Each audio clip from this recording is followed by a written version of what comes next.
guys, it's Cindy Marquez, designated broker of Home Pros Advantage and your go-to certified marketer, back with another video. And in today's video, I'm going to teach you how to use one of the best transaction management systems that we have out there, Brokermint. We use this for all of our agents within our brokerage, and it's one of the easiest things to use. It's both efficient and effective.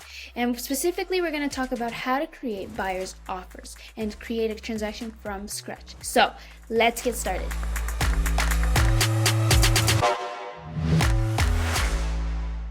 So the very first thing that we're going to do is we're going to log into our Brokermint, which is now called BoldTrail actually. But the first thing you're going to see is your dashboard. And from here, you can see that we have some links. We have our video day to schedule a time to record with us. We have our CDA request. So once it's closer to your transaction being closed, you can order a commission disbursement authorization, which allows title to send the checks to you. This only happens when all of your documents are there. If not, it comes to us. We have Trello. We have our classes that we do every week that you can RSVP for, and then we have other links to, like, for our partners, super home warranty, home inspections, LBP, and we also have a link to order signs if that's something you want to do. So we're going to head to transactions, and we're going to start by creating a brand new transaction from scratch. So you're going to see on the right side here that says create transaction, and you're going to click here and click either create new or search MLS. If you have the MLS ID because it's a listing and you're going to write a buyer's offers, you can click that.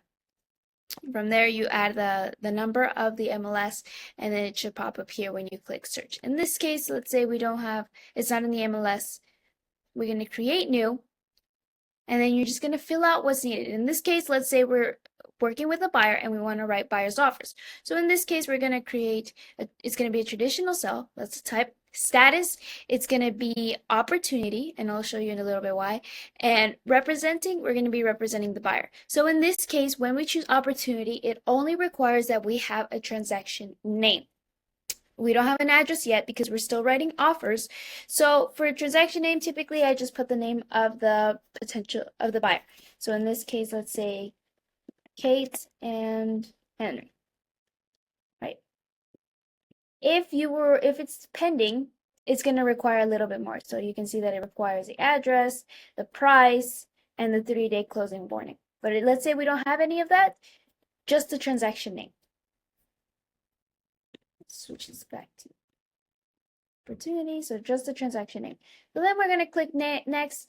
Agent commissions, we're not required to put anything just yet. If you have your buyer broker agreement signed though, and you already put it for a specific amount, go ahead and put that up there and everything. But in this case, if you don't, for any reason, you can just always leave it blank for now and just click next. Then you start writing your contacts. I highly recommend that you put as many contact information that you have, especially when your contract is pending and you're creating a brand new transaction. You can add as many as you want. So in this case, we're going to first add Kate. You're going to create new, add the last name. So let's say Castro. And then you write their email at gmail.com. We're going to click create. And then we have our buyer. Then if you want to add more, like let's say we have another buyer, right? You're going to just keep adding. So Henry, same process. You're going to create new, last name, email, create. And then the more information that you put, the better. So, and I'll show you in a little bit why. So you can add seller. You don't have to add an email if they don't have one, but seller, listing agent, buyer's agent, transaction coordinator, loan officer, escrow officer. And it makes a whole much more sense when you put all of the information because it's easier to handle. So from here, we're going to select a checklist and we're going to choose buying checklist. So this is our buying checklist. If we don't have any of this, no worries. You can just leave it like that. The reason we have to create a checklist is because we first have to send our disclosures. So here you can see that our checklist is up here, buying, and you can see all of the documents that are required for a transaction. So we have our sub-agency disclosure, final walkthrough, buyer advisory, sub-agency, agency, purchase agreement, all of them. So what we need to focus on is our disclosures. Obviously, depending on your brokerage, this checklist can change depending on what your brokerage requires. But in our case, the very first documents that we require, depending on whether you're MLS choice or a AR realtor, in our case for non-MLS choice, we require the sub-agency, the buyer broker. Those are the very first documents that we have to send. In MLS choice, that's another thing. You require like the wire fraud, fair housing, and all that. So the first thing we're going to do is we're going to click on the checklist. We're going to click upload if you have a document that you need attached. So for example, if you need to have the prequel for your clients signed, you can just pull from your documents. In this case, we're just going to use our forms. So we're going to select first form, and then here we have all of our documents that we need. If you're MLS choice, you won't have the AR section. You'll just have the company library where we have all of our documents sorted. But let's say you are a realtor and you need the fair housing. Sub-agency is going to be in the company library because that's a document that we require as a brokerage. So sub-agency. And then we just keep looking for documents. So buyer advisory. So once we have our disclosures, you're going to click next, and you're going to see that your buyers are right there. So from there, you're going to click next, and in most documents, it's going to show already populated the buyer signature, their name, and the date. You're going to scroll down. In some cases, it won't show up. So for example, in the buyer advisory, you have to add the buyer signature. So to do that, you have to go to these little buttons up here, the text, money, strike, check box, signature, initials, date, and time. You're going to click on signature, and you're going to press it, drag. In this case, you have the option of putting buyer 1 or buyer 2. So for example, we need 2 signatures because there's 2 buyers. You're just going to click on here, buyer 2. And date. Here again, it's showing as buyer 2, so we need a buyer 1. Right there, you keep scrolling, and then you just fill out the rest of your documents. From there, once everything is put there so your clients can sign it, you're just going to go here, this little drop down arrow, send for e-sign. You can CC someone else if you need to. For example, if you need to CC your transaction coordinator, you just add here, and then you send. So when you send, it should look something like this. Obviously, these emails are not real, so we're just going to click send, saving document, and you can see that it's sent. Then they're going to receive an email. An email to sign these documents. You're also going to receive an email when they view the document and when they sign it. I think that's really good because then you can say, like, you can track whether or not they actually viewed it and whether or not you made a mistake in the email or it went to their junk. Like, hey, I noticed that you haven't viewed it yet. Like, were you able to look at it, and so on. So let's say these are signed, right? And you have all these checklists, but you have these documents in bulk. So what you're going to do is you're going to go to unassigned. You're going to go to documents, unsorted, and you're going to see these documents here. Here in the unsorted, you have the option of splitting documents, merging documents, renaming documents, and deleting documents. So in this case, we're going to split documents. So you see here that there's 3 separate documents that we have to part. So, for example, we have the sub-agency here. So you're going to go page 1 to page 2. And then you're going to type sub-agency. And now page 3 to page 15 is going to be the buyer advisory right there. So let's say you do all of your documents. If for any reason you have more than these lines of documents, you can always add a line. If for any reason there's a document that doesn't have a name, so for example, let's say this is a document that's not there. So like, let's say 16 to page 16, it's the FHA mandatory clause. See, it doesn't show up here.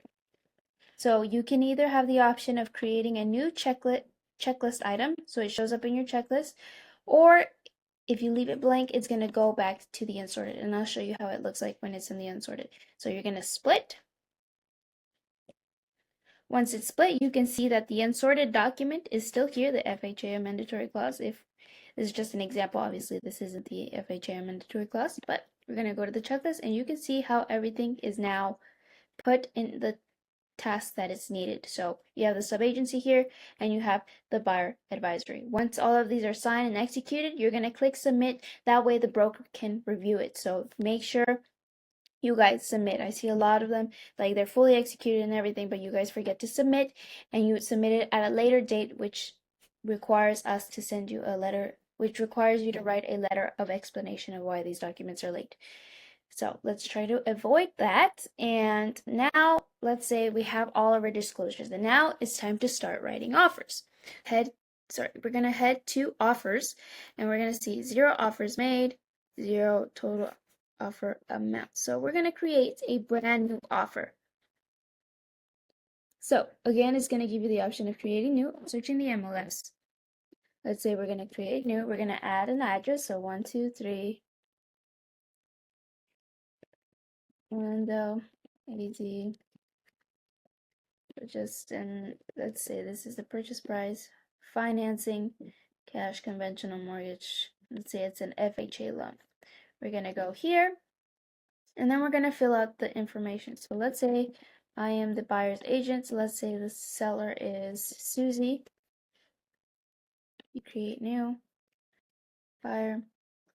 So all of that is populated because you put all of that information in the users and contacts.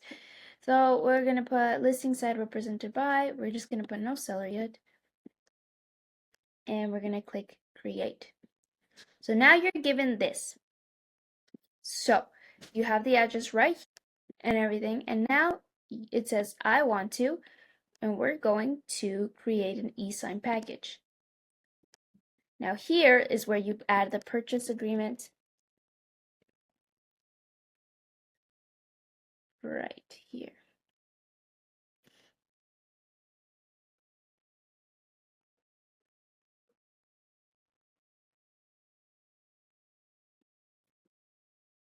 You're going to select one. If you need to add more, like the seller compensation, you add that too. Seller compensation. It gives you options. So by seller, by landlord, by buyer, by tenant. It's all the same. It's just that's, if you can see right here on the right, it's who's signing what. So if you put buyer, it's going to send to buyers. If you put by seller, this addendum is originated by seller, and who's signing it is the seller. So it usually goes by based on who you're representing. In this case, we're representing the buyer, so we choose buyer. We're going to select, click next. So you just X out the ones that you don't need.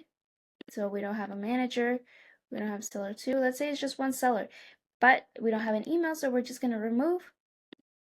And if you notice, seller 1 is still down here.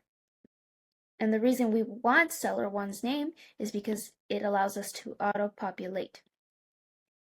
So we have buyer, so it auto-populates the buyer names, the seller names, the address, the purchase price, and then you just go about filling every single one.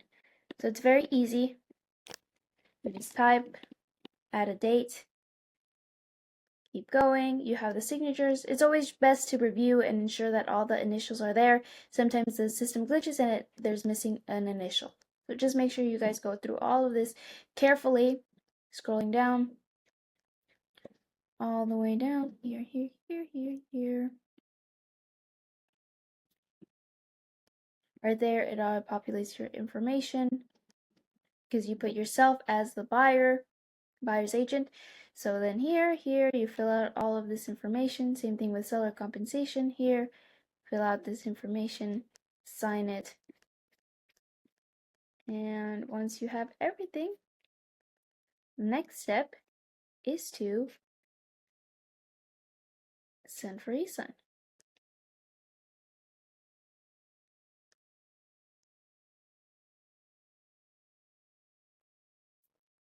So once it's sent, you wait until they sign it. From there, you can send it directly to the agent. So you go here, the I want to, send an email, find the recipient. So in this case, it's our listing agent, which is also going to be me. We're going to add a document. This is like new offer. I have templates here that agents can use to send messages. So for example, LSU request, it gives you a whole prompt that you just click send, click send. So you just send this to, you create one right here, add a template, create your template to send offers like, hey, this is my offer, blah, blah, blah. Remove e-sign certificate, that shows the information of the buyers, like their emails and everything, so we want to avoid that. So make sure you click remove e-sign signature and then you click send.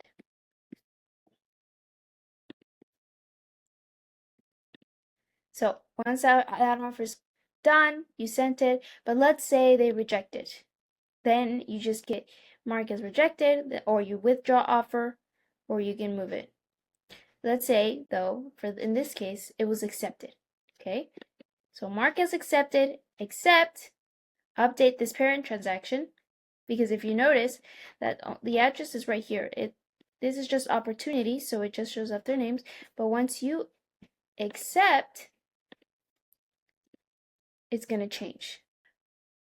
So update transaction, 3-day closing warning, that's it there, update transaction, and now it shows the address of the property on your left. There you go. So once you do that, all of your documents are going to be in the unsorted. So in that same process that we did in the beginning, you're just going to split the documents and organize them into the checklist. That way you guys make sure you have everything in order, and just don't forget to submit. You also have the option of sending emails. So like, let's say you need to send this. You select the recipient, email, done. And the beautiful thing about this is that you have the option of seeing all your activity of what's going on, what happened, what documents you've received. And if for any reason you happen to delete a document that you weren't supposed to, for example, let's say we deleted this one, delete document only, go to activity, it's still there. So you can still download it despite it being deleted.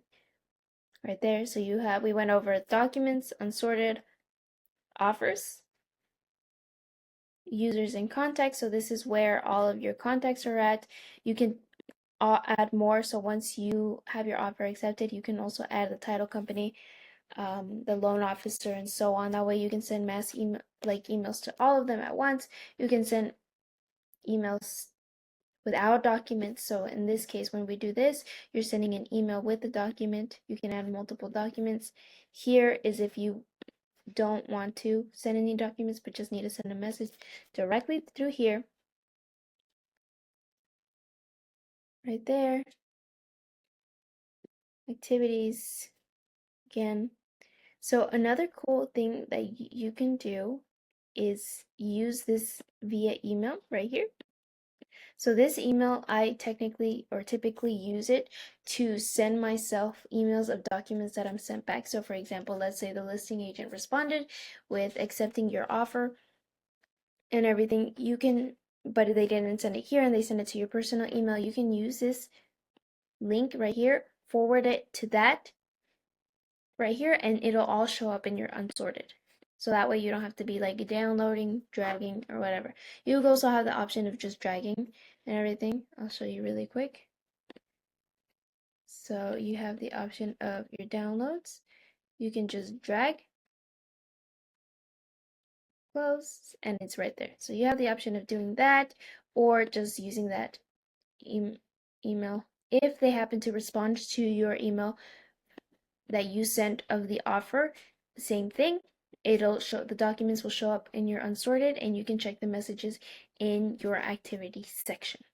So I hope you guys enjoyed that. I went over how to use Brokermint, specifically how to create buyer's offers for your transaction. I think it's a great way to keep everything efficient and effective, sending emails, e-sign packages, sending offers, and just making sure everything is in one place without you having to go to different transactions or doing different little things. So if you guys have any questions or you want to have a one-on-one with me, make sure you guys give me a call, and we'll see you in the next video.